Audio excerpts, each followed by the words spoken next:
delivering. Chow Wu. He's got a long history of smuggling, extortion, and murder. Very dangerous. Hey everyone, how's it going? Throughout our history with gaming, we all have that one console or platform that was there for us in our best and our worst moments in life. For me, it was the PS2. When I was a kid, I could lash out physically if someone was, fucking with me, but I had no idea how to deal with the verbal side of bullying due to social anxiety and not really knowing how to deal with other people in verbal situations. But at home, when I would, try to not think about those sort of things, the PS2 helped me forget those things. And games like Smuggler's Run or The Incredible Hulk Ultimate Destruction were the kind of games I could play and roam around in, while I thought of other things that made me happy or, looking forward to one day getting one of the 7th gen consoles. Fast forward to now, and so much has changed in my life, except for my fondness of the PS2 as a console. In fact, I've been revisiting it through emulation, and I've even taken out my copy of the console itself, although I don't know if it works.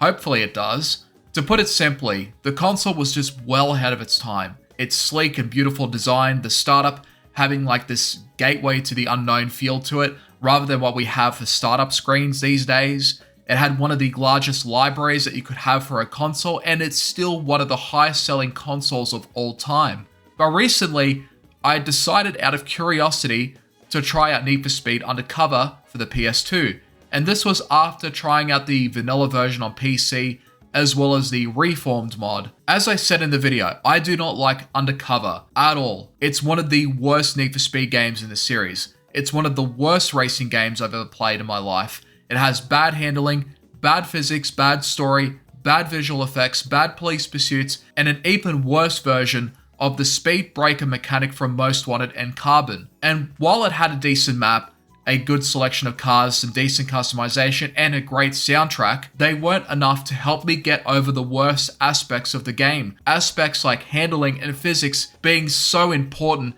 to get right in a racing game, more than anything else. Like I said, I don't care if your story is good, I don't care how immersive the game is. If the handling and the physics are terrible and stop me from enjoying the game, then I am dropping it, period. However though, the reformed mod was a big improvement in comparison to vanilla, and I was able to, actually enjoy the fucking game. I'd even say that it made Undercover a much better game than the vanilla version did. And after my playthrough of that, I was pretty much done. During this time, I did actually try a bit of the PS2 version, and then I thought, you know what, fuck it, let's just go all in and give the PS2 version a crack, shall we? And given that the PS2 version as well as the Wii version was a vastly different experience, it wouldn't necessarily feel like I was just playing the exact same game all over again for a third time. It would be something somewhat similar but also new. And look, to be honest, I went in not expecting much at all given my previous experience with, the vanilla version and the reformed mod, because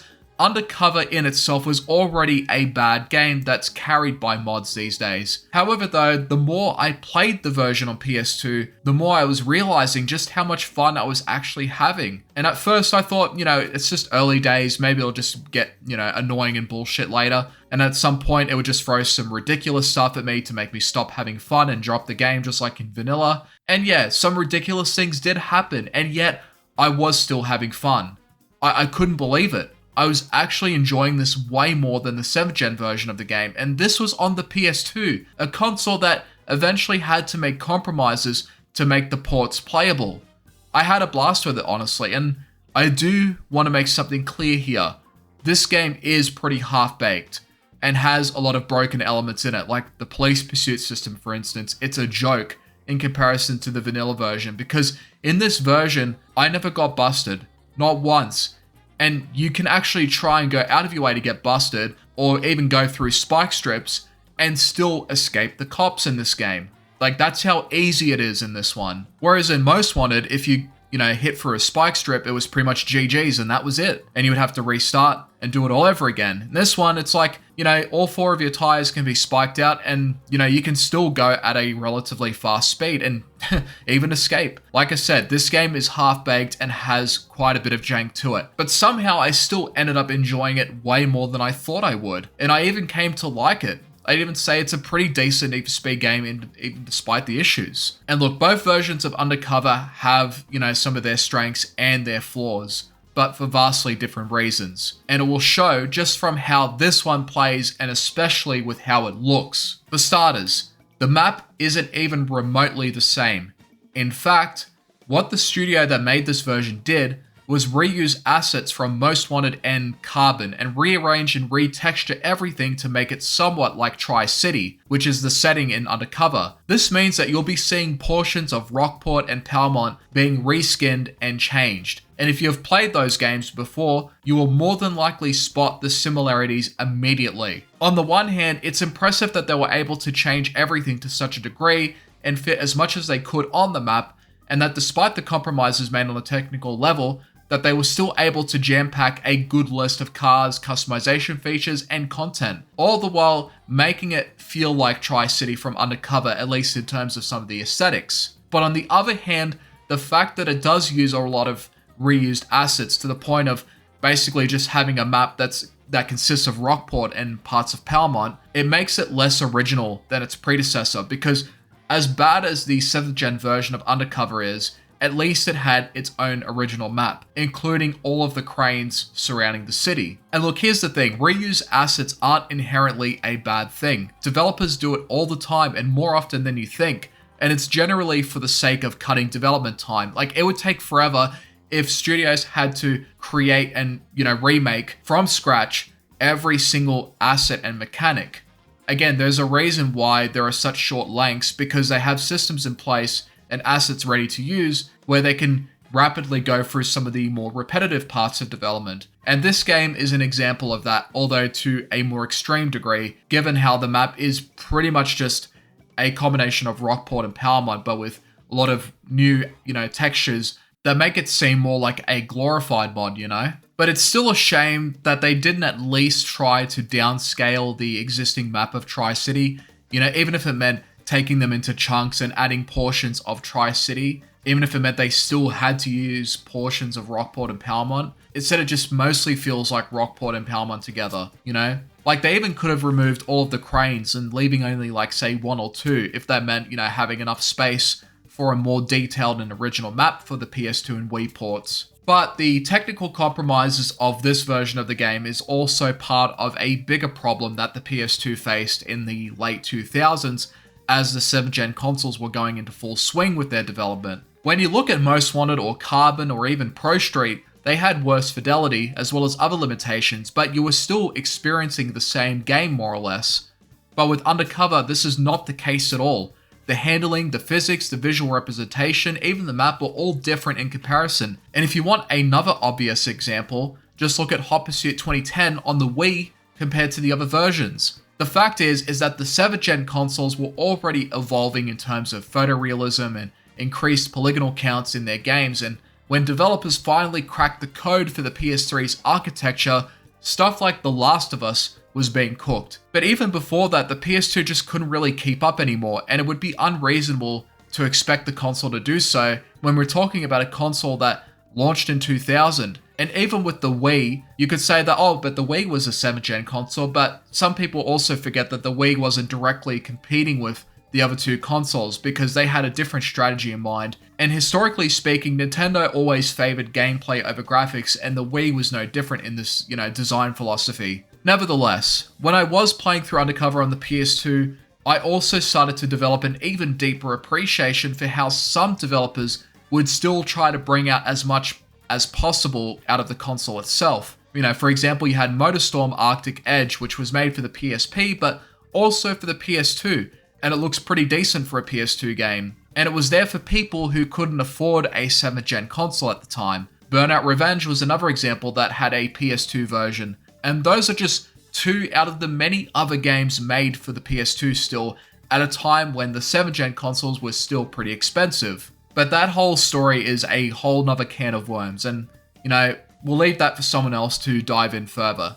For now, let's just go back to Undercover again. Now, the PS2 and the Wii versions, with their handling and their physics, are a lot closer to Most Wanted and Carbon, so much so that even the police pursuits are a lot more fun here because you can actually flip cars up into the air, even though the police pursuits in this one are actually quite easy. And yes, they do have a tendency to constantly spawn, but just as easily you can always flip them over with the speed breaker, or just, use a hazard to just wipe them all out, or as many of them out as possible. And speaking of speed breaker, it doesn't suck this time, and is actually useful compared to the 7th gen version of Undercover. Visuals obviously are a lot worse in terms of fidelity due to the hardware not being as powerful even with the Wii version, but the visuals are cleaner in terms of the effects due to it not being a constant eyesore, where the 360 and the PS3 and the PC versions are so blinding that it makes everything look somewhat blurry, and it makes you feel like you need to put sunglasses on just to play the game and just to see anything.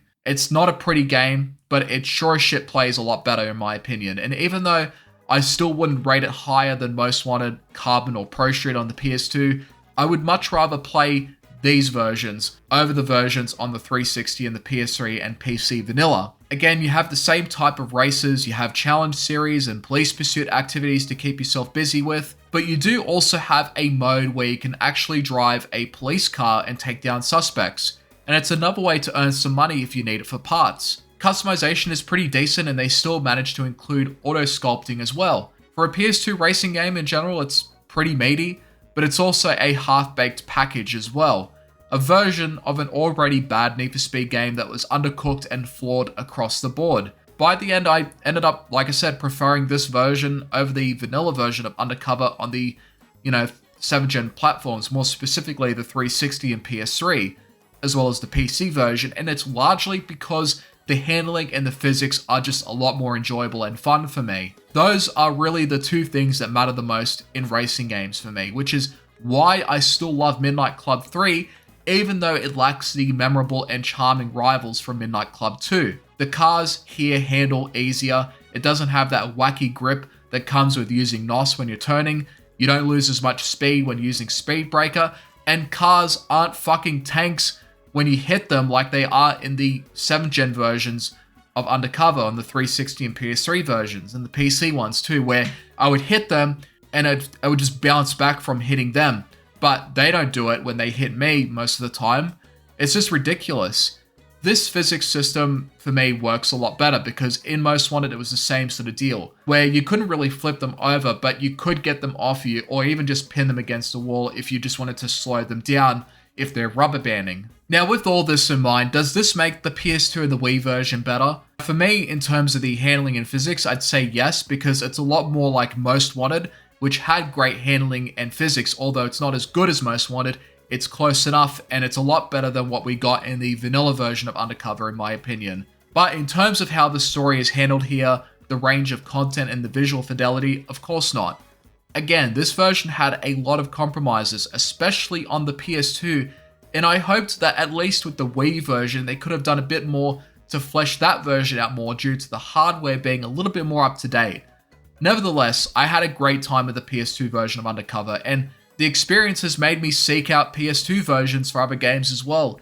And while I know that those versions in general are inferior, they're part of a console that means a lot to me still, and I've been much more happier playing a PS2 game than anything I've played on the modern platforms today except for PC that lets me do both.